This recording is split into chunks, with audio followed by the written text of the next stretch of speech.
Welcome, everyone, to the coronavirus work from home edition of the podcast. I'm your host, Kevin Kim, and with me today is my esteemed guest, Romney Navarro, or as I like to call, the best hair and hard money with Noble Capital. We're trying to have a little bit of fun today because these are very serious times, and we're all working from home. We're all staying safe. Romney, welcome. Thank you for joining us today. Thank you, sir, for having me. Thank you for the compliment. The best hair and hard money hasn't gotten a haircut in about 45 days. Same here. Yeah, and just kind of covering it up. This morning, I took I got a good workout in. I took a shower, and then it was like, oh, damn, I have a call. So it was either brush my hair or get breakfast, and I just decided to go with breakfast. That's all good. I understand it. We're all struggling with that. A lot of us are trying to cut our own hair. I have a friend who just did that. It's not fun. It did not look good. So these podcasts, for the listening audience, we usually try to promote and highlight some industry leaders that we're close with and we're friends with, and the Noble team have definitely become very close friends of a law firm. Romney and I have had many nights out and many drinks and a lot of great conversations about life, the industry, and we're going to try to have a more fluid conversation today. So talk about the business, but also talk about get to know Romney a little bit more, get to know the team a little bit more, and get to know what they've done to get here and where they're going. So that's the agenda for today. I'm going to try to keep things a little bit fluid. So first thing, Romney, I have a question for you. I actually don't know this answer. Like, were you always? Because I've always been an attorney, right? Were you always? I came out of my mother's womb as an attorney. Were you always in lending, or what were you doing before the whole Noble, the creation of Noble Capital? Yeah, man, I didn't come out of my mother's womb a private lender. I actually, I guess I kind of stumbled across it, but no, I did cut my teeth in real estate. After college, I got right into real estate, but specifically title. Yeah, and it was interesting because my superpower, my strength is typically just kind of, talking and sales and walking people through the relationship sales. Mm-hmm. So title was kind of weird for me. It was very procedural. It's more closely suited to your world than, my world. Right. Very procedural, very by the book. And that wasn't my thing. But I was able to at least, sell. I was able to bring a lot of accounts over. So what I did get though, because if nothing else, while I might not be a great rule follower, I'm pretty intuitive. So I got to learn a lot about the business. I got a good kind of 360-degree view of the world. Saw a little bit of legal, saw a little bit of title, saw a little bit of real estate, saw a little bit of finance. And it was there where I kind of got not my break. I would say my break came next, but that's where I cut my teeth in real estate. Mm-hmm. I actually thought, anything real estate should be profitable. So I was like, oh, title should work. It worked out pretty well. But then right after that, I moved back to Texas. I'm actually from Miami. After school in Texas, I moved to Miami, cut my teeth in title, and then moved back to Texas. And I landed a job with a group also out of Miami, surprisingly, that was doing commercial lending. And I remember I was like a week into moving back home or back to Texas. I told my wife, babe, I got to go to Miami next week for, I don't know, a month for training. So it was a weird transition, but what I started doing was doing commercial lending for the next 4 or 5 years of my life. And that right there was kind of where I started transitioning into private lending. It was funny, but the previous recession, 2008, but many of us lived through that. We're a similar age, so you have your stories too. Mm-hmm. I was doing these commercial loans and everything was good. Family was growing. The bank accounts were growing. I was still a kid in my late 20s. And dude, I got crushed, lost my job. I was like, what do I do with all, I could capitalize on some of these loans in my pipeline. What do I do?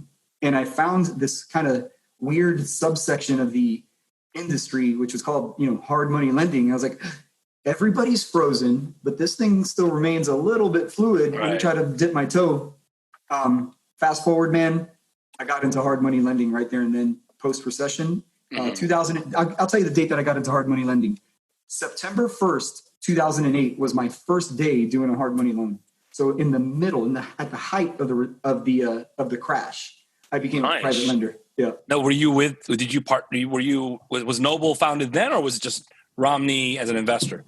So yeah, good question, man. I forgot that we don't know that, how we got here. Right. One of my business partners, Jaden Newman. Right. Well. Jaden started a company called Streamline Funding back in 2002. And they were doing, little fix and flip loans all over Austin's east side. Streamline then kind of evolved into a little bit more of a fund management company and started doing some development.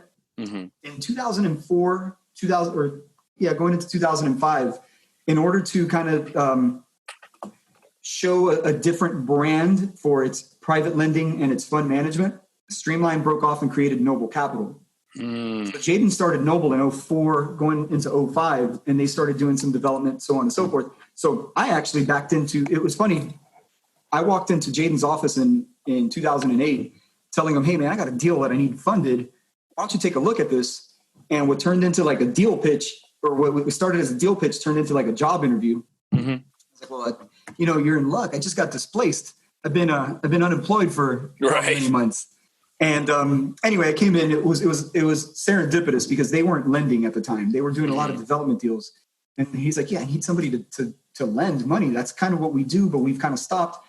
Long story short, I mean, we're talking 12 years later. Here I am, a couple years into that tenure. Obviously, the market shifted. We had some adjusting. We even changed our business model a lot.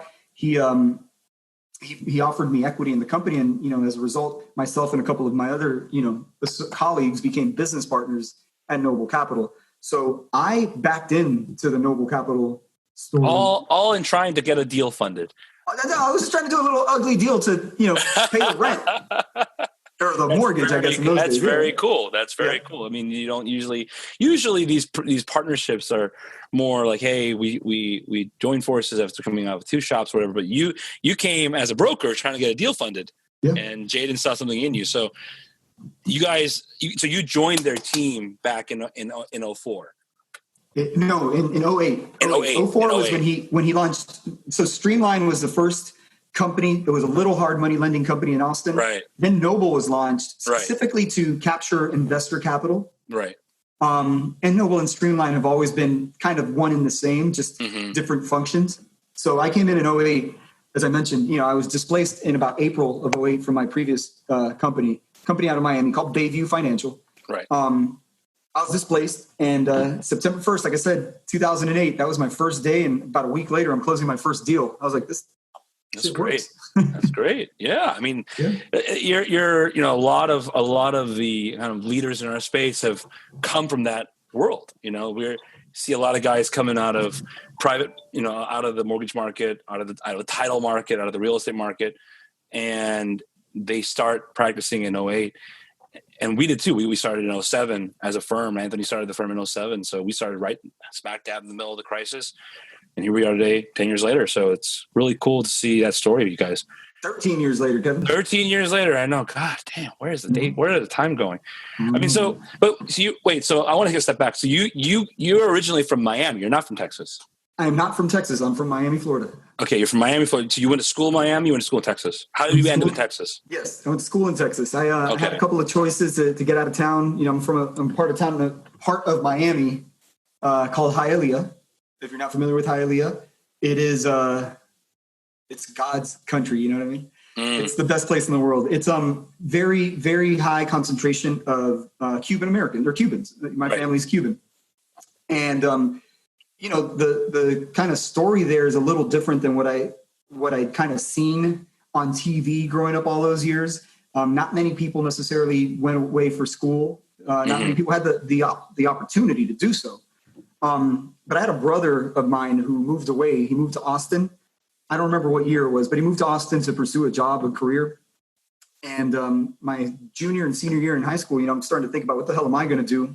Am I going to stay here and maybe do what everybody's doing, whatever those 3 or 4 things may have been, starting with like literally do nothing, just work for some type of state government, right? Go to local community college, maybe try to, whatever. That's what people are doing. Or do I try to go away for school? So I had a couple of options. And one of them was to go to school here in Texas, University of Texas. And I was like, let me see what this looks like, man. So I jumped on a bus. Straight up on a bus. You were on a bus from Miami to Austin. This is the first time I've ever said that in public. I love it. I love it. This is why we do these. No, that's cool though, right? I mean, it shows where you're coming from. You know, it's what it is, man. I got here. I'll tell you a little anecdotal side story. But anyway, I got to Texas, did my thing. 4 years later, I moved back to Miami. That's what I was saying. When I got back, after school, I got back home and I saw a lot of people making money in real estate in 2001, 2, 3, 4. Right. It's like, yeah, there's some money here. So I didn't really understand the move because I'm 22 years old and kind of an idiot. Right. Not kind of, absolutely. I was just, it was a little bit more of the hustle. So I got into title. And like I said, that would have, my life would be different if I wouldn't have gotten in there. It probably delayed my start a little bit. But today, almost 20 years later, I'm more well-rounded in this game than a lot of my peers. And I don't mean that like they're less than. They probably have some strengths that I don't, but I have a good understanding of the whole field from a deal to the business. Right. And anyway, so I went back home and it wasn't, but I stayed there for about 3 years. And then I decided to move back to Texas, married my wife, and the rest is kind of, the story is still evolving. Right. Yeah. Well, I've met the wife. We've had drinks together as well. You bring her out to the conferences and the parties. So it's great to meet the family. And what I love to see with especially what I see with like lenders in Texas primarily actually is still a very close knit community. It's you guys really keep it close to the vest out in Texas. In the big state, huge state. I thought that the Texas market would look like California.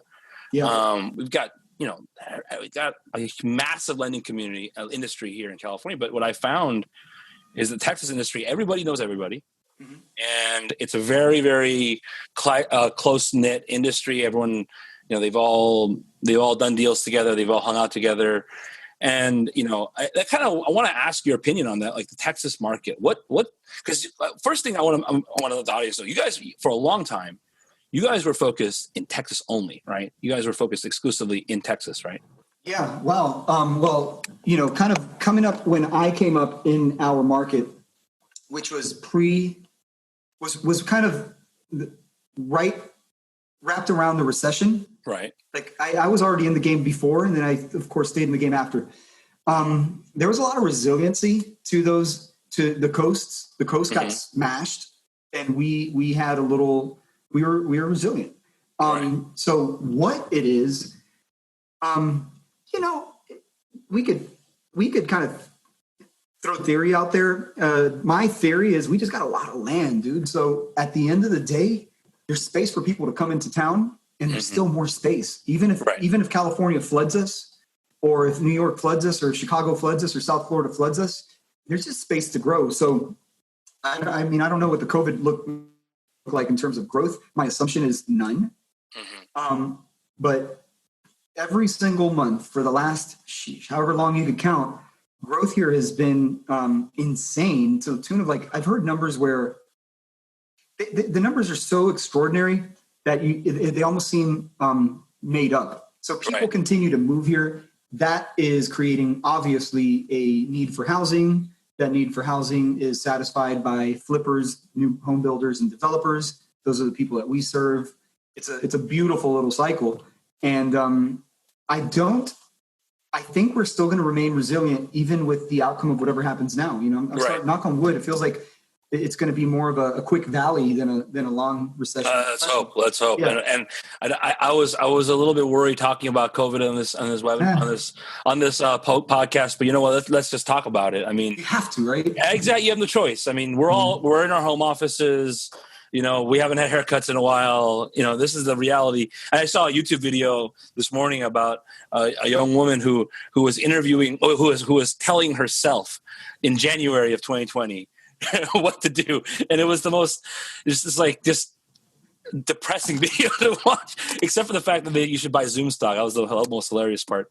But what right now, we're all kind of in this weird place where everyone's just kind of, I don't know. I mean, everyone has this weird uncertainty in these quote unquote unprecedented times, right? I hate that word now. Me too. Right. But I want to ask you, personally, Romney, we can get into Noble in a second, but like Romney right now, how are you and your family coping with this crisis? How are you managing it? How are the kids, everything else? Yeah. Well, good, man. I mean, nobody's sick. Thank God. That's good. Nobody in my household's sick. Nobody in my office is sick. Nobody's gotten, tested positive for the thing. Nobody in their immediate circles or family has gotten sick. Distant. We haven't been quite so fortunate. And even in the extended family, meaning like some of our clients, they've had some pretty horrendous stories. So personally, good. The effects are real and whatever. I'm good. It's interesting. I don't know what that girl was telling herself back in January, but I was having a good conversation with a buddy of mine. He's a guy that works for us, and you've met him. He's an Australian guy, Lucky. Oh yeah. He is not your prototypical financier. Right. He's a little rough around the edges, but smart as a whip, and just kind of sees the ball. What I mean by that is it's kind of a baseball saying, like, some people just kind of see the ball a little bit better than others. Mm-hmm. He sees that things slow down for him. And he was telling me something. He's like, man, I know this might sound like this is impossible. He's like, but a little part of me wishes we could do this once a year. Not the virus. Right. But the pause, the reset. Mm-hmm. I was like, well, bro, that is totally idealistic. AKA not possible. Right. But I get it. A couple of days ago, I caught myself telling my 13-year-old daughter, 13-year-old is tough, dude. I was like, I didn't tell her, excuse me. I would never tell her this. I'm not so stupid. I told my wife about her. Right. I said, babe, I kind of like Peyton. She's all right. That's a legit comment. So I'm starting to see, the things that you take for granted have kind of become the temporary normal. Mm-hmm. And I've felt a personal reset as a result of that. Right. And straight up, man, I know the first couple, by the way, I mean, we have to talk about it because it's here.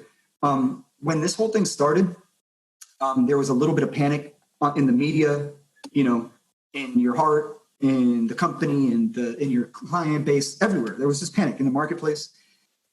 It's settling down just a little bit now. Lord knows what tomorrow is going to look like, but right now it's a little settled. Right. And in that kind of transition from panic to settling, I've gotten a lot of clarity. So how I'm doing, I think I'm pretty good. I could certainly be worse. But I'm clear, man. We, stay focused, become a master, right. And create alignment. Right. I think a lot of folks are using this opportunity. That video, actually, it's a good question. Like that video is like, it's this woman who's in probably her mid 30s, early 30s. She's traveled back in time, and she's telling herself in January of 2020, and they're reflecting on, and one thing she says is, she asked her, do you want the good news or the bad news? Instead of the good news, well, climate change is great. The world is clean. And it's like thinking about it, like myself, is like, I've had a lot more time to reflect on the business, to reflect on my interpersonal life. I spend more time with my college friends now, and it's made me realize how important that personal connection is more than ever. And living through Zoom, if you will, living through these, Alicia in my office, for those of you who don't know Alicia, she's our event director for our media team. And Romney knows her very well. By the way, you need to call her back. Oh,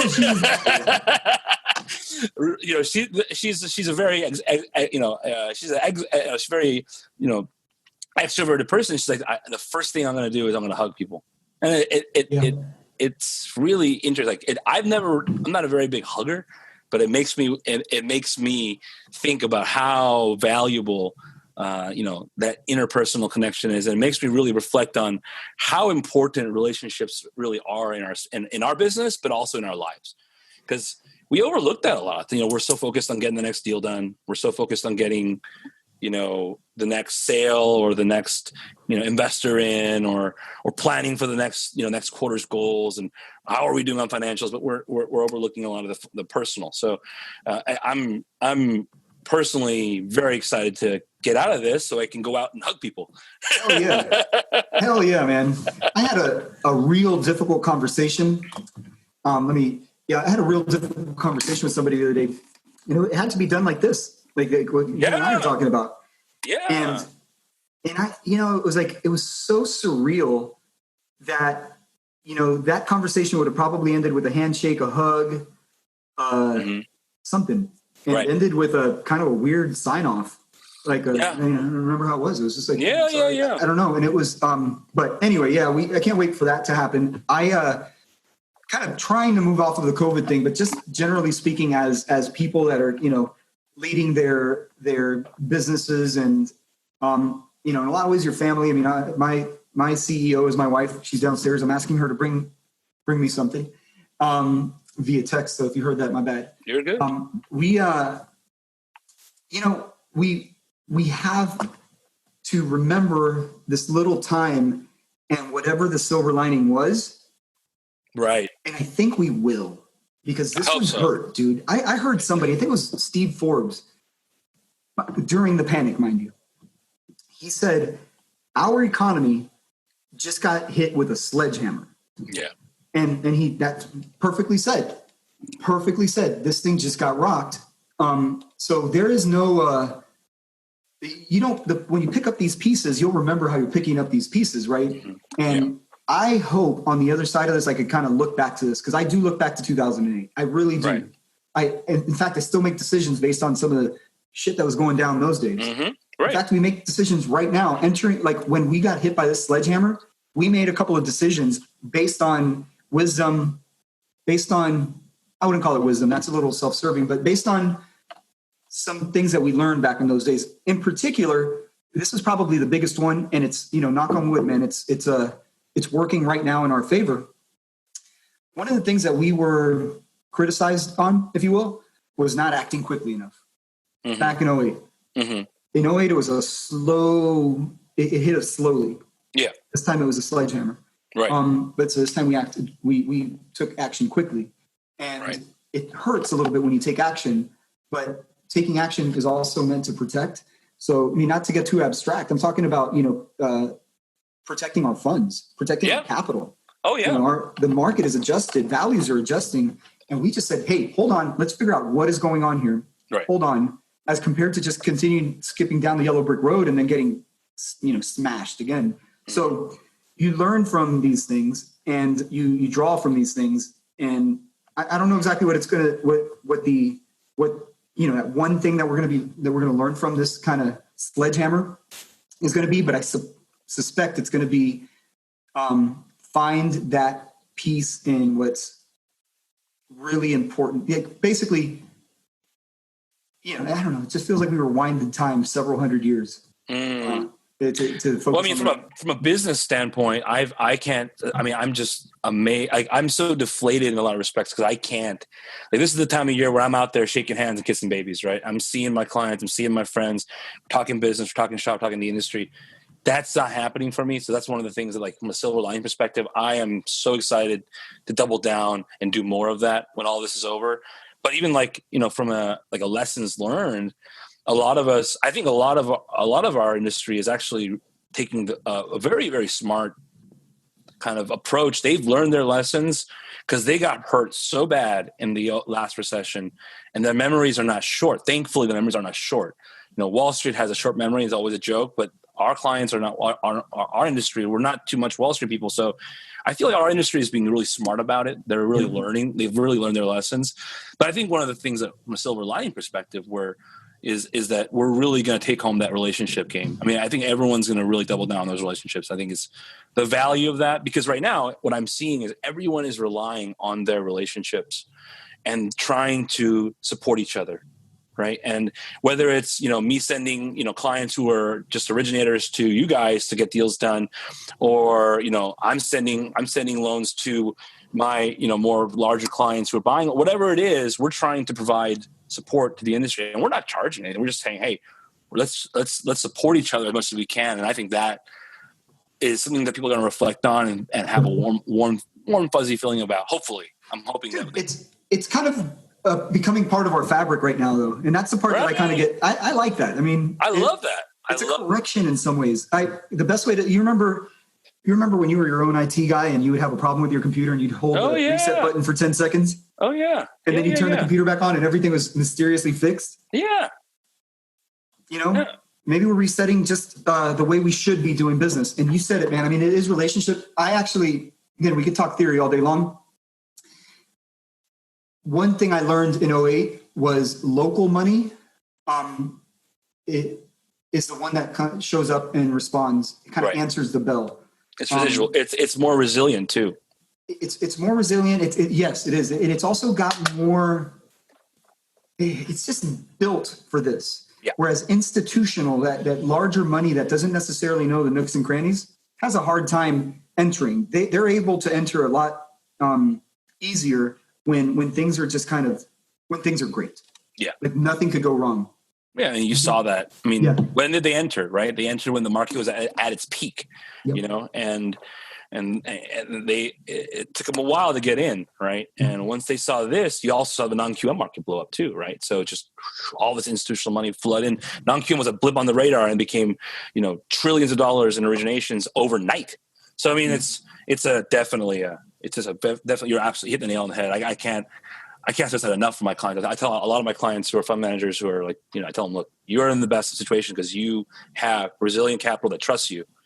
You're not getting margin called. You're not getting burned by, risk averse who's only looks at you as a spreadsheet and a number, right? So I think that's buy local, baby. Buy local. Yeah. Support your local industry. Yeah. Yeah. So let's get away from this a little bit. I want to go back to the history of the company because this is one thing I always do in these podcasts. So you told me a little bit about the intro story. You basically pitched the deal to Jaden, and then he hired you on the spot. And now you're business partners.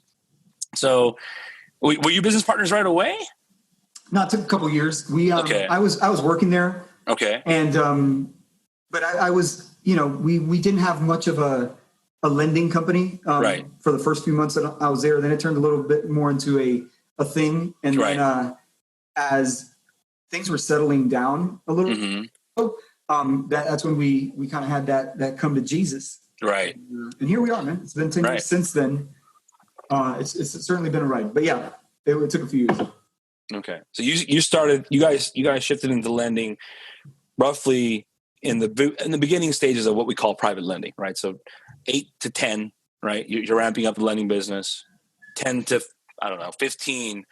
You guys are killing it in Texas. You guys have multiple funds, right? You guys started doing your funds back then. Mm-hmm.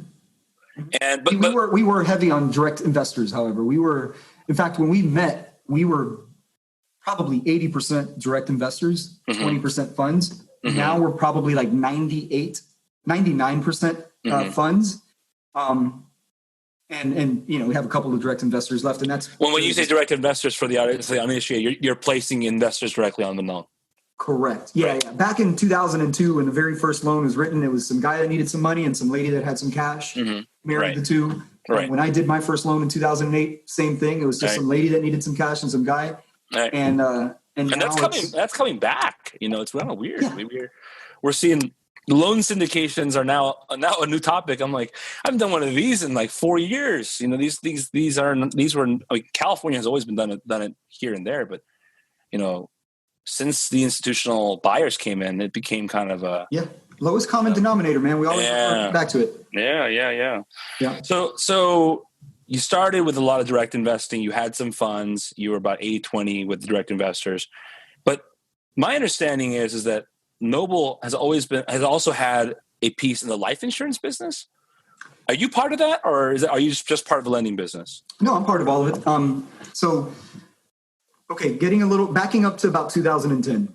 Right. So we've always been lenders. The entire history of Noble Capital and Streamline Funding has been in the lending space. Mm-hmm. We just took a little bit of a vacation from it in 05, 06, just a little bit. It was like we would do a deal here and there. Right. But we weren't forward with our lending, quite as forward with our lending.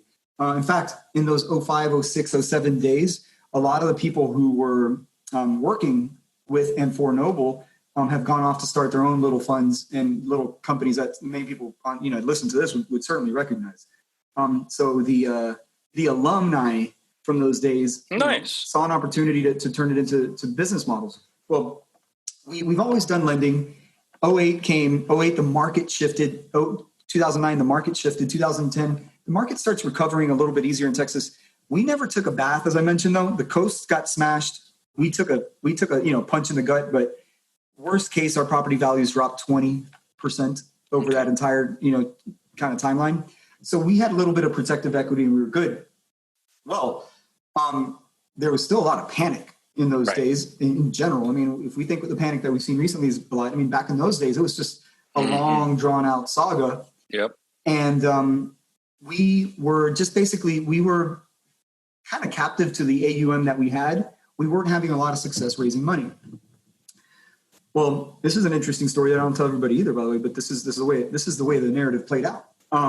Jaden, the founder, and current CEO of Noble, Jaden, in those days we were lean and mean. We had a small staff, just a couple handfuls of people. And he's like, look, man, this thing is going to stay afloat. We could keep the lights on and this thing could continue to grow. But he's like, I need to figure out a way to create more revenues for the company. And we've, through kind of friends and family, we've had some visibility to other industries. And one of those industries is financial planning. Mm-hmm. So in 2010, he launched a little financial planning company. And that financial planning company was what you could think of. It's retirement planning, to be specific. Right. Grandma or grandpa, somebody entering retirement, about to retire or just after retirement, needs a little bit of help with their money. Mm-hmm. And we learned how to do what's called income planning. Mm-hmm. By the way, if you don't have an income plan, this is about the age where you start dialing that sucker in. Oh, yeah. It's from a distance, but an income plan. I can't wait for that income plan to kick in. I'll tell you what. Oh man, I'm so far out. The finish line. Oh God. Well, I got the good fortune that we've got that stuff in house, but anyway, he figured out how to income plan. And basically what that means is somebody comes to you with so many assets, right? Call it $500,000 or $1 million, whatever the number. And it's like, okay, Mr. Jaden, Mr. Newman, I've got $500,000. I am 67 years old and my wife is 68 years old and we want to live for the rest of our lives. So with that $500,000, we need to stretch that however long we think they're going to live. And there's different ways to do that. Some of it is invest in the stock market. Some of it is some of it is count on Social Security, all these different ways. Life insurance and annuities are another way. So we actually got into managed money, which includes insurance products like life insurance and annuities, managed money in and of itself, which is the stock market. Right. And then it was funny. This is a story that I rarely tell. That's what we did, and that's how we got into it. But somewhere in that first year, it's funny that you don't always have the foresight. You kind of stumble across things. Right. Or sometimes you also feel like you may not have the permission either. Somewhere in that first year, we got a client come in. It was probably the biggest client that we had sitting across from us at that time. It was about a $3-4 million, book client. Mm-hmm. That is kind of the status quo today for our business. And it was a husband and wife couple, and they noticed, some files with some numbers and some things on there, and they're like, "What is that?" And Jaden talked to them, said, "Well, we've got a private lending company that basically, lends money to rehabbers and or new builders and little developers." And it's like, yeah, it's pretty cool, and yeah, people invest in those loans, but we never thought about selling or talking to our retiree clients about it. Mm-hmm. But those people were very curious. Knock on wood, we knew this, but we didn't necessarily. It wasn't part of the what we were trying to accomplish. They were accredited. So we're like, "Well, you interested in looking at what we're doing over here?" And they're like, "Of course I am." Right. And long story short, that very first couple that came in with a few $1 million ended up investing in a few deals. Mm-hmm. And then we're like, this is how we're going to turn this sucker back on. Right. Chris Ragland, Chris was the one that would, Jaden would have the retirement planning. Chris would walk them through the investing in the loan. And I would, of course, go out there and source the loan and structure the credit around it. So 3-man shop. Right. The three of us were just doing deals. putting retirement funds, in at place there. We were, like I said, had the good fortune of making sure they were all accredited at the time, but those are direct investments. That's grown from, hey, you want to do this deal on Main Street, to we've got a number of organized funds in, as you know, a REIT. Right. So that's how it started. And yes, we do dabble in life insurance, but I wouldn't put it that way anymore. I would say it's more of a financial planning, wealth management, financial planning. That's crazy. The most lenders, who start lending come from that world first, but you guys were in the real estate game before, and then you added this to your business. It's not an easy business model to add. There's a lot of red tape there, isn't there? Yeah, there is. But the other thing, though, is one thing that we have going against us in private lending, and you guys obviously do about as good a job as anybody. Some of your partners at AAPL are really good at it too. We don't have a lot of playbooks in our game, in our business. Right. So it's like there is not a book I could buy that I would trust. Nope. Tell me how to do this. And there's very little legislation or compliance that we need to follow. There's a little bit, we know that. Over there, a ton of red tape. What that does, though, it creates playbooks left and right. Right. So we just kind of found our favorite playbook, the Belichickian playbook, and won a couple titles. You hit the nail on the head there. There's so much. I mean, I always complain about how our industry is so fragmented and fractured. You have so many different perspectives, and it's such a local business that you don't really have a playbook. And that we're always working toward that, and we want to provide that, because what ends up happening is if you have industry standard practices, industry standard approaches of how to operate the business, that kind of leads you down kind of a set formula. But that's just there's no uniformity in this space. But it's kind of funny though, in the conventional mortgage market, there is this kind of standard practice, and it's always kind of made me wonder, why don't we have that? And I think someone made this analogy is actually that's what, when the institutions came in, the market shifted toward that playbook. I'm like, yeah, but that may be true, but we don't have the level of insurance that they do in the conventional space. You don't have the Fannie and Freddie kind of backing you, and these government GSE servicers and all this red tape that really provides a lot more safety to this product. Yeah. So I don't know. It's one of those thoughts. Whatever because it will always evolve. And I would just kind of sum that up in one word. I just think it's maturity. Our industry's not very mature. And no, it's not. It's been around forever, but it's never it's never like aggregated. Right. And you guys are doing that. I mean, the good thing that the aggregators like yourself, and aggregators of audiences, not a product or anything like that, of audiences, that's your specialty. In addition to law, you talk to us in the masses, right? Try to. Well, let's just say most private lenders know Gerasi. Most private lenders do not know the local guy. Right. Okay.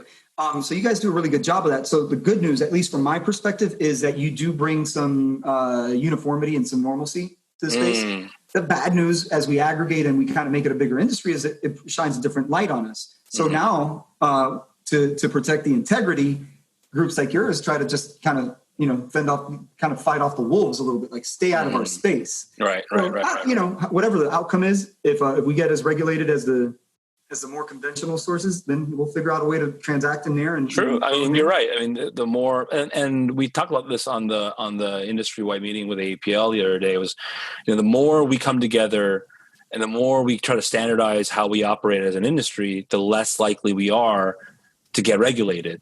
The less likely we are, the more we agree to kind of operate under certain kind of best practices for the space, the less likely, Congress or the SEC will step in and say, okay, you guys need to do X, Y, and Z and have these level of, operational standards and insurance policies and licenses and all this. And we've been lucky to operate, in most of the country with a great amount of flexibility. So, it's something to think about. Yeah. Yep. Yeah. So tell me about, so you guys were lean and mean, right? 3 guys, you, Chris, shout out to Chris, by the way. The man is he's a beast. No joke. I'm that guy, man. That guy's lost so much weight too. He just dropped like what 100 pounds or something like that, or 1 million pounds. 1 million pounds. 1 million. He's a giant. He's already a giant of a man. Now he's just this long, slender giant. And he's the man has overcome cancer. He's lost basically a person. Oh God! I mean, yeah. He did. He's doing. He's underwear modeling now. He's underwear modeling. Yes, he's on a billboard here in town. Okay. Trying to go big time. No, he's a trip, man. I just spoke to him. We were texting on some funny things this morning, but I just spoke to him a couple of days ago about the market. I mean, we're all speculating a lot. That's kind of where things are at. But in general, just kind of staying. I used a couple terms on you a minute ago. It's like create focus. There's no space to draw outside your lines right now. Draw outside the lines right now. I mean, you got to innovate. Don't get me wrong, but remain focused. Don't do too many things. You're gonna become a mess if you do that. That's why we have Nima on our team, because Anthony and I are like, ooh, shiny, cool ideas, and then Nima is the one like, guys, stop it. Let's focus. And let's get that. And I give him a lot of credit because I'm easily, well, that sounds like a cool idea. We should do that. What about that? What about this? And that actually was the product of this podcast. That's why this podcast came about. I was like, we need to get more content out there and start interviewing some friendly faces in the space to get to know them on a deeper level. Thankfully, this worked out. But a lot of things, you get distracted in a time like this. Yeah, it's very dangerous. Yeah. So okay, let's go back. So we got Chris, we got you, we got Jaden. Is this just and then I'm guessing a little bit of staff. How does that become the team today? Because now you guys are how many employees now? How many team employees? We're about 40. Right. About 40. You go from 3-4 employees, partners, to 40, and you're growing. I mean, tell me about that time frame, right? What are you doing to grow the company? Because you guys didn't blow up to 100, 200 employees. You guys kept it tight, right? So what are you doing to grow? How are you hiring? That's a good place to start. How are you hiring? And what are you looking for when you're recruiting? I'll tell you what, man, that is a question that I will continue to the answer to that question I'll continue to sharpen for the rest of my life. Oh yeah, for sure. It's always what happened versus how I would do it might be a little different because you got to learn from how from your past. But okay, so it was about 5 of us. In fact, in those dark moments in 2009, and so I remember having very somber conversations around a conference room table. It's like, hey, we're gonna fight. The best that we could do right now is show up and do our best every single day. Right. And that kind of sparked a little something inside of us, and that's that was the beginning of growth. Shortly thereafter, right after we launched the wealth management division, in those days we called it retirement planning. Raglan came on board, and he was a catalyst for growth. That's in his DNA. We all have different things. Shining objects, for instance. I'm a shining objects guy too. I'm a marketer for all intents and purposes. So I appreciate being able to focus on that. When Raglan came in, we were able to do that. So the answer to your question is we finally got the squad in a place where we could actually master our craft. Okay. So double down on what you're good at, your superpower. Correct. Raglan, communicator. Romney, marketer. Jaden, strategist. It's like boom, boom, boom. Then we have another partner. We don't talk about too much. We keep him in a dungeon. His name is Grady, and he's a bean counter. We love Grady. Grady's the best. He's also funny as hell. Grady's the one to get shit done, though, right? He's the one to get shit done. We work with Grady on the fun side. We love Grady on my team. He's the one that actually he's moving the levers, right? He's an operator, but more than anything, he's a finance guy. So we know that he runs our treasury. Yep. Whereas, like I said, Jaden, vision and strategy, Raglan, communications, Romney, marketing. The distribution, if you will. And then Grady treasury. So that was probably the first thing that was of tremendous value. We didn't have a bunch of, I hope not to insult anybody. We didn't have a bunch of B leaguers or junior varsity players doing big, important things. We had the right people, the right butts in the right seats. Right. And then we kind of grew little teams underneath each of those. Right. And the rest is kind of history. We've a lot of the decisions that we made back then carried through for 10 years.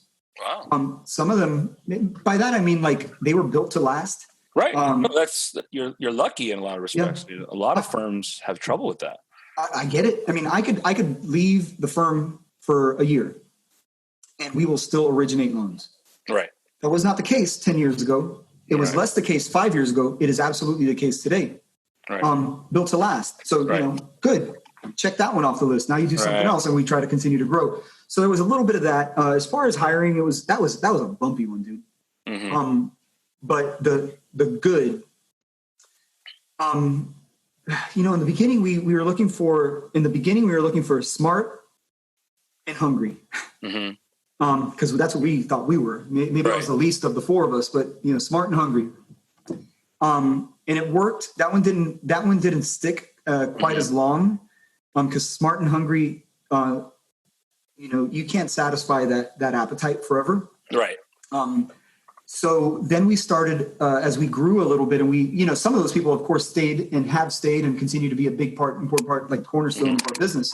Right. But beyond, we graduated from smart and hungry to specialists. That was kind of the next expertise. What we learned. Yeah, exactly. It's actually one of our core values is expertise. So we just pointed our guns specifically to that. It's like, we've never had any marketing. Let's hire marketers. We never had any, official fundraising. Well, let's hire that.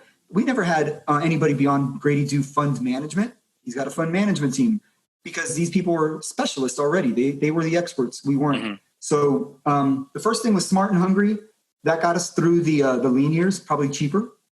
Then we had to pay a little bit more and get to expertise. Right. And then culture. Culture's a tricky one because culture is always under attack. Good market, bad market. Culture's always under attack. I like that. Culture's always under attack. Why do you say that? Why do you say that? I agree with you, but I have my own view on that. Why do you think that? Yeah. Well, because it's even when it's at its strongest. So I would say the main reason for me is as you grow a company, one person could offset the culture. Oh yeah. So the way that we looked at it was, look, it's me, Jaden, Grady, Chris, and some staff. I'm not going to name everybody's names, of course, because there was a lot of people. That we had our little culture, and our culture was do whatever it takes. Kind of, wrap that up and put a bow on it. We hired our first, second, third, fourth, fifth person. The culture was different.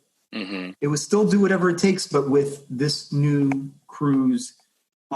Were you talking about it? Are we talking about the culture and having those values mentioned earlier, or was it a decision to have that installed later? Yeah, no, we've always, since day one, we've lived with our core values. Okay. And this is the culture, and it remains a culture. But again, it's always under attack. Every one of these could be vulnerable if you're not paying attention to them. Of course. Growth is an absolute core value of ours. Mm-hmm. We're always seeking to grow. Not just grow the company, but grow ourselves as individuals, grow our people, grow our clients, growth. Right. All things growth. Candor is another important core value. That one's an important core value because our business we're a small company. We're a small business. We never want to be a Fortune 500 from that regards. We want to have all those assets under management and having them make a lot of money for everybody. But we don't want to have 17,000 employees. That's not a game. Right. But so candor is really important because we're so dependent on one another. Fundraising, lending, fund management, servicing, back office, HR, so interdependent that anytime you don't get direct and open and honest, feedback, something's bound to go wrong. So candor is number 2. Expertise was instantly our third core value. That's the one that I hold on to whenever I'm struggling with something. It's like, why is that not happening? Because we put the wrong person on it, including myself. Expertise. You know what expertise is. I don't need to define it, but basically, being an expert in your field. Right. And then finally, and this is because of the responsibility that we decided to take upon us. Our fourth core value is stewardship. Okay. And stewardship is probably the strongest guiding principle that we have as a company. We have some fun way of defining it all. But at the end of the day, whenever I talk to a new person that we hire, it's like, hey, look, if this was your grandma's money, what would you do? Right. And that's what we mean by stewardship. Okay. Yep. Well, that's funny because that philosophy is embedded in a lot of the funds that we've worked with over the years. They all have the same kind of mentality, and they're all still very successful to this day, is that they treat the capital in their funds like it was their mom's money or their grandma's money or whatever. It's a great philosophy to have. So I understand the core values, but you said so. But going back to culture is under attack. My perspective on it has always been that culture is under attack from you have institutional attack basically at all times, because it's so easy for even the main players to kind of forget about where you came from or what you're about, because you're so entrenched in the day-to-day. But then you also have the risk of these, what I call toxic people to the culture. Right? They may be, and that's the challenge we find, is that they can be fantastic at expertise. They can have amazing expertise. But how do you guys balance it? You someone amazing at their job, but just cannot play ball.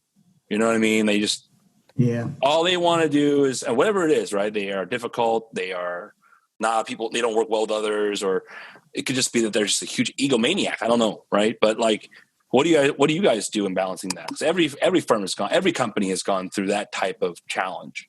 Egomania, right? That's a. It could be egomania. It could be it just fantastic at expertise. They're the best at what they do, but culturally speaking, they're awful, right? Yeah, Whatever reason. The short answer is you cut it out. It's not worth it, right?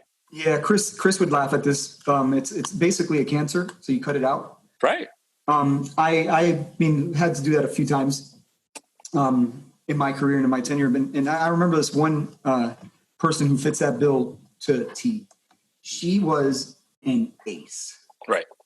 10 stars in her discipline. Man, there was just something that, and you always have to reflect a little bit, right? It's like, is it me? Right. No, exactly. Is it me? This is kind of the way I'm talking to you. This is the way that we always talk. I'm just kind of, This is me right here. So I tend to get along with the majority of people, and further in business, I have a tendency of following the energy, not necessarily the shiny thing, but wherever the energy is going, that's probably the right decision. Okay. And if the energy is going in the wrong direction, that was a bad hire on our part. Okay. So if the energy is going towards doing something, say illegal, bad hire, right? Yeah. But if the energy is going to fixing a problem in the right way, perfect. I'll get out of the way, let them fix it. Well, this person just seemed, the energy was always going in the wrong direction. Right. And it was more the direction of, back to egomania, I believe. It was like, it's basically my way and everything else is wrong. Right. And if you want to cripple somebody or paralyze somebody from advancing, is to have to stop and debate and politic and litigate every decision. Mm-hmm. And I remember this person was brought in at a high level and a total ace. And by the way, also a sweetheart in this type of talk, right? Work talk. There was only one way, and we couldn't deal with that one. And that's just one example, but that is one of those things. It's like, how do you lead? How do you manage? I like I said, I follow the energy, man. If it's going in this direction and I feel that's the right direction, however it ends up, it's going to be okay. We'll obviously check in and make sure it's on par with what we're looking for. But if what you're trying to do is not you as the leader, but the person who creates the problem, is just do it your way to prove your worth and your value and your superiority. In my world, it doesn't work. Doesn't work. Yeah. Yep. So we're growing.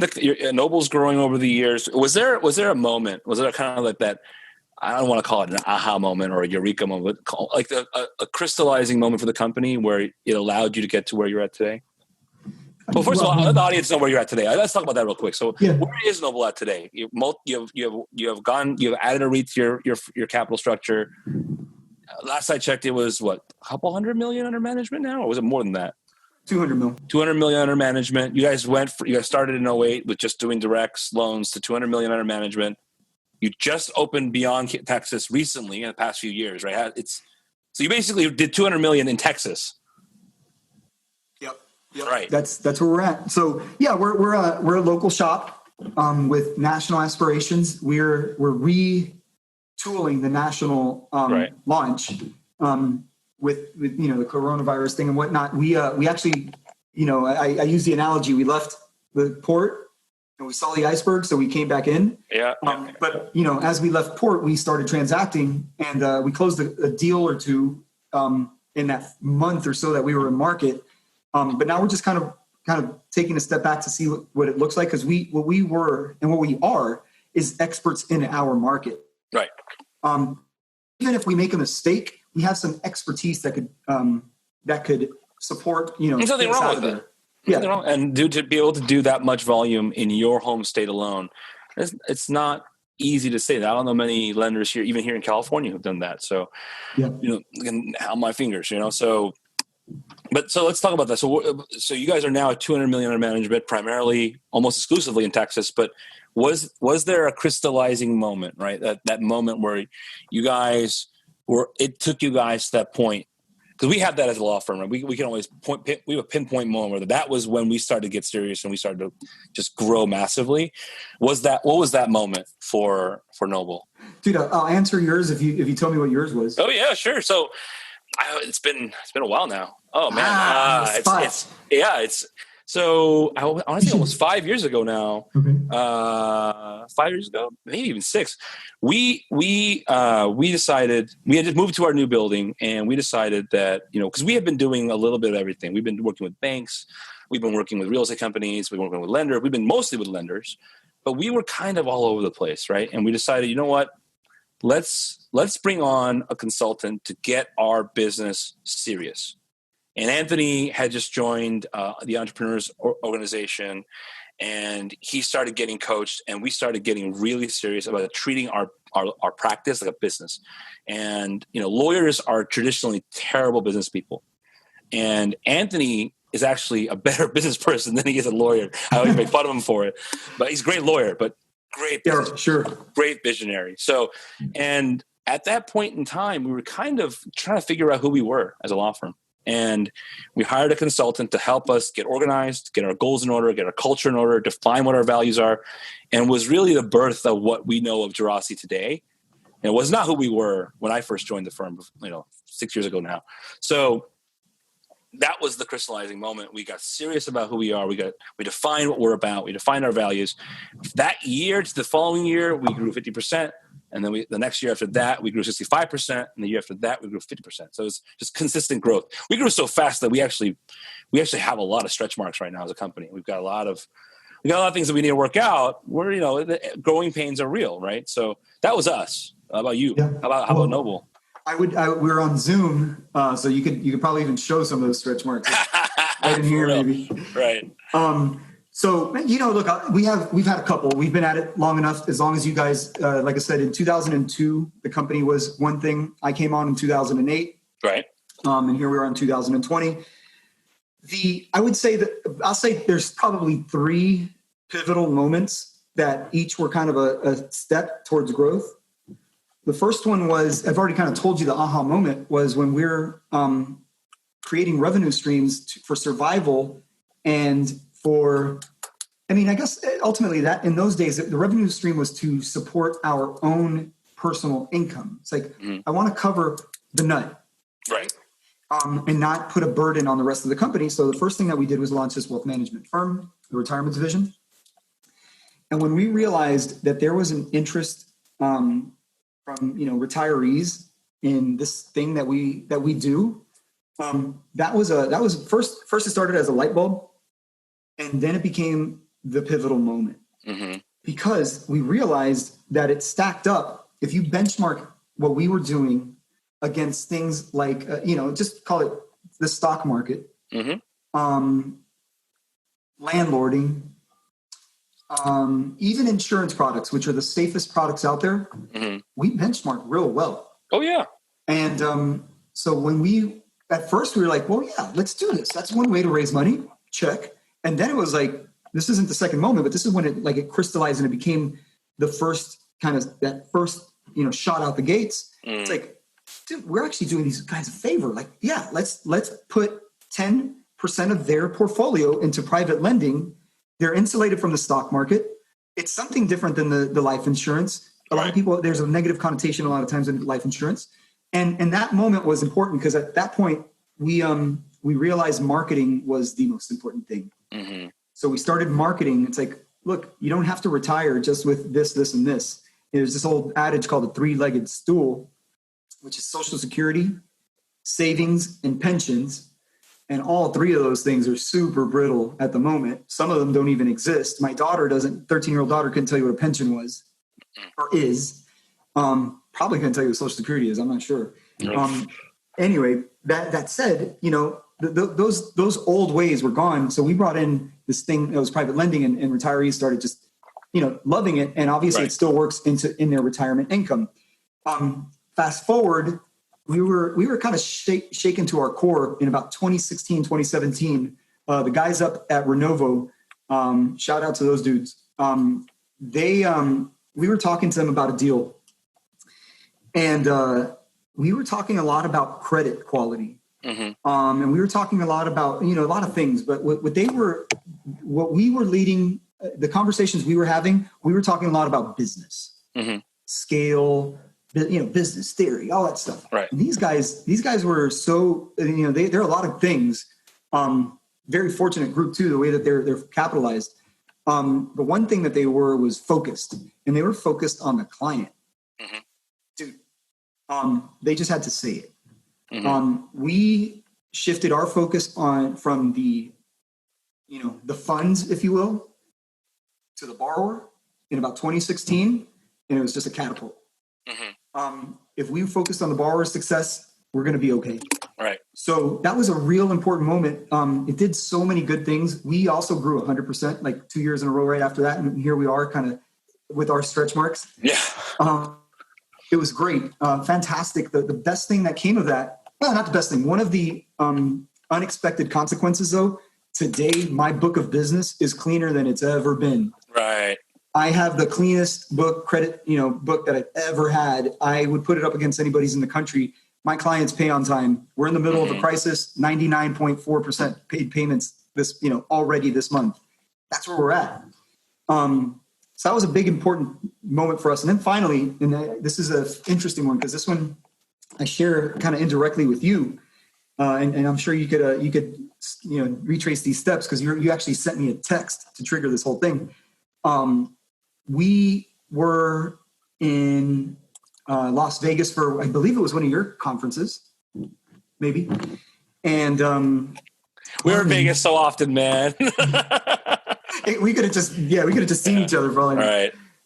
Somebody tapped me on the shoulder and they're like, "Hey, Romney," it was Carmen from Think Realty. She's like, "Hey, Romney, got something to tell you." I was like, "What's up, Carmen?" We're good friends. Like, "What's up?" She's like, "Well, where's Jaden? Where's Chris? I want to tell you guys, together." I was like, "I'm about to meet them. We've got a meeting and this thing." And she's like, "Well, I'll just tell you." I was like, "All right, go for it. Spill the beans." And she says, "We just kind of wrapped up our voting and the survey results are in. And Noble Capital has just been named the private lender of the year for Think Realty." And I'm like, Think Realty honors. I'm like, it's kind of like this, like, because we're all very, you're your own biggest critic. Right. And I'm like, what? I have so much work to do.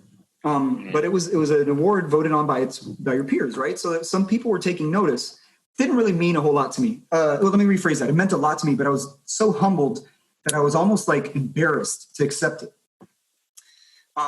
The reason I said that you have a part to do with this is we show up to Atlanta for the award ceremony, and I guess my assistant put the wrong date on the thing. And I actually missed the award ceremony. You made it. Like, I give you credit where credit is due. Like, honestly, this is for the audience. The reception was the day before he thought it was on calendar. I'm already in Atlanta because I'm filming stuff for APL for their classes. I'm already there for like a week.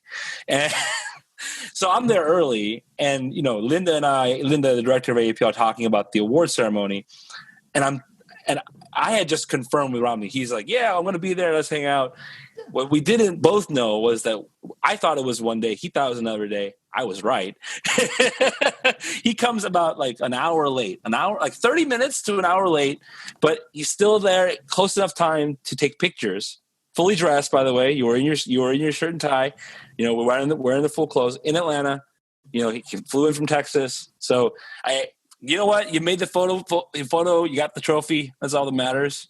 We didn't really do speeches anyway. So it was, yeah. Well, you know, it's funny. I hold those guys at AAPL a lot like you guys, Linda and Eddie, in such high regard that, you know, just even conversing with them and strategizing with them and getting to know them on a personal level, all those things are very meaningful to me.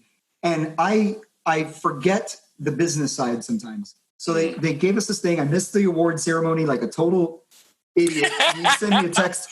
I'm in my room. You were late. You didn't listen. You were just a little bit late. It's okay. but again, I didn't do it for any other reason. It wasn't intentional. It happens, man. These kind of things that was happen. Well, I tell Eddie that, Eddie Wilson at AAPL from Affinity. And he's like, well, you know, we'll just call you up on stage tomorrow and, you know, give you the award there. We'll just kind of do like this phony kind of award ceremony for you because you're such a dummy. And maybe we'll let you say a couple words. And he did. He kind of called me out. Shout out to that guy. He's another ace. And he calls me up on stage and he allows me to say 2 or 3 things. I don't know if I even said anything. I'm pretty sure I did. But here's the other pivotal moment. This is really important. I get off stage with this trophy, kind of like my water. It's a big trophy. It's a big trophy, yeah. It was a big trophy, like 20 pounds. And it's in our trophy shelf at the office. Everybody at that conference started talking to me. Yeah. And everybody starts asking me the same question. And the question was real simple. It's like, how do we partner? Right. And I'm like, you remember about a year and a half ago, we were talking about a couple of things, you know, some growth strategies that we had, right. Whatever it was. I've always had this thing in my back pocket that I want to give. I think if I give, I will receive, but don't worry about receiving. You just give. Yep. And everybody starts asking me, how do we partner? How do we partner? How do we partner? And I was like, talk about a light bulb, dude. That was a lightning bolt that shot through me at that point. It was at that point that we're like, look, we know what we're doing. There is no blueprint. Let's give other locals a blueprint to go and put out $200 million in their marketplace. Right. So it was at that point where we realized we actually had figured something out that we could share with the marketplace, and in particular with a very hyper local marketplace, because that's what we are. Right. When I say national, it doesn't mean I'm going to learn anything about Atlanta. My Atlanta guy is just going to get the same tools I got, and he is going to own the market. So that was the third and probably most should set us up for the next biggest trajectory that we've ever had. Yeah, that was the moment where you started where the private lender network became a reality eventually over the next few weeks, right? And then you guys deployed it over at our Innovate show in Newport, and then we all decided to shelter in place, and so that was the. I honestly though, you trust me, I had so many things prepared. I had all these meetings and conferences, all these things that were happening for me this year, and everything just, oh my God. I mean, it is, you know, we gotta think positively. We'll get back to it, right? Oh yeah, we'll grow callous, and we're gonna get used to social distancing. We're gonna get used to it. Yeah, there's gonna wear these masks. You know, have to do it. What I need to stop getting used to is drinking wine, dude. Oh yeah, staying at home is turning me into an alcoholic. I thought it was one before with the conferences. Man, this is whew. And these virtual happy hours, you don't have any self-control because like there's no one. Wine and then food, and then it's like, oh yeah. You know, here's a thing, a bad trait that I've picked up in the last 45 whatever amount of days. I never eat dessert except the last 30 days of my life. You do now. Oh yeah. This morning I had breakfast and I was like, what can I have for dessert? 100%. No joke. No joke. Well, okay. So I want to kind of close up with two things. The first thing, so I always ask, where do you see things going? Right. And so we're in, for those of you who are listening in, and we're out of the COVID-19 crisis. We are in the COVID-19 crisis right now. We are all working from home in our home offices and shelter in place and all that fun stuff. But I mean, Romney, we've had this discussion privately, but where do you see this going? Where do we see our industry going? After we're out and about and back on the circuit, Yeah. About a month ago, man, you were sending me a few emails. Obviously, a lot of people were displaced and looking for kind of a home in the panic. There was a moment of panic. And I remember thinking to myself, and I might have even told you this, but I remember thinking to myself, I was like, man, we have been planning for this for the last 6 months of our lives. Right. But it got here a little too soon. Mm-hmm. We own a $200 million book of business. We manage $200 million of people's money. And we wanted to get to a much bigger number before we could capitalize on the entire opportunity. With that said, the narrative that we had pre-COVID is the same as the narrative that we're seeing during. And as a result, I believe it's going to be what happens after. And that is the institutional money is not in for the long haul. They're in for the alpha. They're in for the return. There's a lot of opportunity on the street right now that is even outside of our space that's maybe even greater than potentially has greater returns and yields in our space. So I think where things are going is that local money is going to rule. I think local equity is going to rule, at least for a time being. I mean, the institutional money is always going to be bigger and as a result be able to make the rules. But when institutional money pulls out, it's an opportunity for local money to come in. And that's where I think the opportunity comes in for guys like us, people who partner with guys like us. Like we want to get hyper local. And I believe that, man. I mean, sometimes you catch yourself saying something and you're like, hey, did I say that because I'm just making some shit up? But no, it's like, I believe it. All of our money is right here in Texas. Well, guess what? It's worked. Right. And I echo that. I mean, we've been telling our fund manager clients, like, you guys are in the best position possible. You have investor money, you have discretionary capital. They trust you. They know you. They will believe in your path forward. Whereas Wall Street, I mean, I had a call with, Wall Street credit desk yesterday, and they were just like, yeah, fix and flip at 85% on dollar. I'm like, no, I'm sorry. No one's going to sell it to you at 85% on dollar, especially when it's a 55% LTV and a 14%. Investors want that. Why would you? They're not going to sell it to you. So, it's just, I think they're a little bit short-sighted, but I think that I think you're hitting the nail on the head. I think people like in your position and in similar position as yourselves will see the opportunity, find the opportunity, and get it. I think that's where but it's implicit in that is some contraction. Yeah. And by the way, so part two to what I just said, hyper local, absolutely, positively, you're going to win if you're the expert, if you're the authority. I use the term every once in a while. Some people give me a hard time because I put a name to everything. ACEs. I've said it 3 or 4 times on this podcast. All right. I call an ACE an authority, a celebrity, and an expert. Yeah. And if you call it ACEs, with some scarcity. So the ACEs in those markets are going to grab their regional and local market share. But the next thing you just said, it consolidation, dude. Opportunity to create. You remember when you were a kid, Voltron was like, yeah, exactly. There's going to be some Voltrons coming out of this sucker. Oh yeah, I think so too. We saw that trend already happening earlier toward the tail end of 19 anyway. And I think this is just going to kind of put that on steroids. You're going to see combinations. You're going to see folks partnering up, joining forces. Yep. Yeah. So I think it's definitely going to happen. All right. So my last question for you is for people who are coming up, who are newer to the space. We've got a lot of clients who joined the private lending industry 2 years ago, 3 years ago, even this past year. What advice do you have for them, in this current, I guess, unprecedented time, but also in the future? What advice do you have for them? Well, I'll give them advice. Like it's tempting to say status quo stuff. Yeah. Because generally speaking, that type of stuff is, on par with about right. But really, I've kind of adopted a marketing strategy, a marketing philosophy, maybe is a better way to put it. It's a little bit counterculture. And that's not popular. Counterculture is never popular. It's never the popular thing. So oftentimes what I say is, if my competition is going here, I'm going over there. Okay. But I oftentimes, my marketing philosophy is basically go where your prospects or your clients are and your competition isn't.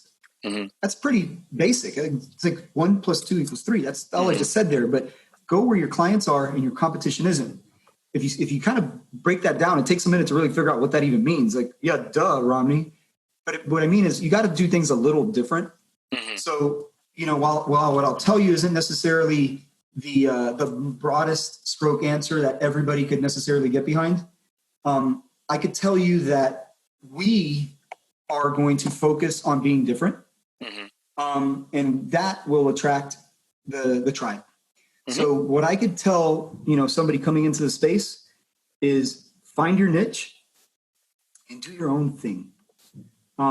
If you follow the herd, you're going to fall off a fucking cliff. Because there is no playbook in our space. Correct. So I'm going this way right now. I'm making some weird moves that might even seem a little counterintuitive, but I'm doing it to separate myself. I actually have some notes on my whiteboard at the house. I want to come out the other side of this thing as the expert. Right. And anybody entering the space needs to be the expert. Right. And also the person that people remember as the value provider. Right. Value is a slippery slope. What is value? I got an email from your firm yesterday showing me some foreclosure and eviction guidelines going down, like right now. What do I need to follow here and there? And I was like, bullseye. Value. You know what I mean? Right. So go wherever your competition's going, go the other way. That's what I'm saying. It might not seem totally intuitive, but again, if you're just one of the herd, I don't see a positive outcome there. Half of that herd's just going to be crushed. Right. Yeah. Right. All right. Well, no, I mean, it pays to be unique in this space. A lot of the successful folks have had their own kind of strategy. There is no playbook, right? There is no playbook. I've seen business models of all shapes and sizes and all be successful. It's kind of crazy. So that's encouraging, though. I mean, a lot of our folks are kind of like struggling with what to do. I mean, I would tell folks right now is this is the time to get ready. You guys are, so for the lenders out there who are kind of like, what do I do right now? Like, what you're going to do on the business side, but get ready. It's a lot of folks are kind of scrambling. What am I supposed to do right now? Like, get ready, get focused, think, plan, get. Absolutely. I think so. I know you're trying to land it, but I'm going to open up a beer, man. Go for it. No, we got virtual